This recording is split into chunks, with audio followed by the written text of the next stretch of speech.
First things first, huge shout out to Kemimoto for partnering with us and sending us over this turn signal kit. We really appreciate the brands that make products for people who actually use their machines, and we definitely do. So we keep our cattle at different property than where we live. We're constantly driving back and forth with our 2018 Polaris XP 1000. And around here, law is that in order to be street legal, you have to have turn signals. So this isn't just a fun accessory, this is something we needed and we'll use every day. So I'm going to show you the installation process and share a few things we learned along the way. That might save you some time if you're installing one yourself. They do recommend that you battery test the kit first, and after that's good to go, then let's get started. My biggest recommendation for doing this install is simple. Take all the access panels off before you even start. Like seriously, just remove them all. It saves you so much more room, makes routing and wiring much easier, and lets you lay everything out exactly where you need it before you do any cutting, drilling, wiring, etc. Once you have your moral support and everything laid out where you want it, all the paneling off, then it's time to get started. So installing the switches was much easier than we expected. We cut out the holes, as you can see, inserted them through the back. You pull the clips apart.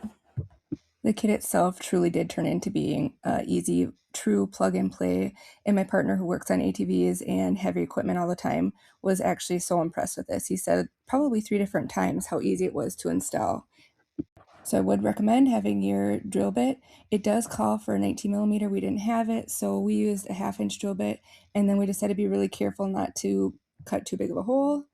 You plug it in underneath the front tire. You're going to do the same for both sides. And I will say that I was greatly appreciative for the zip ties. Man, I used a lot of those through the process. It's nice to be able to just clean up all the wiring a little bit so you don't have to worry when you're out in the mud and the dirt and the sticks if it's all going to rip apart. As you can see, zip ties came in real slick here. In the front driver wheel well, we did find an existing bolt to attach our horn to, which made it super slick. Zip tied the extra wire. Obviously you don't want that getting caught in the tires. Then here, after that, we moved to the rear of our Ranger and installed the turn signals above the factory brake lights. Since the Ranger has a flip-up storage box that we use a lot for wood, we made sure to run the new wiring alongside the existing brake light wiring so everything stayed protected and the box could still open and close without putting any stress on the wires. It's a small detail, but definitely worth paying attention to. And less than 60 minutes later, in the 100-degree heat of the summer night, we had turn signals. I will say make sure that when you attach in the back, you're connecting the right ones. But it was kind of funny at first, we had them backwards. It made for a good laugh. So we got the left and the right.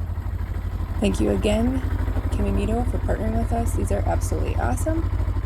I love the hazards for when you're pulling trailers. And last but not least, the horn for any road rage you might have. I hope you found this video helpful and great luck. These are definitely an awesome product that I would highly recommend.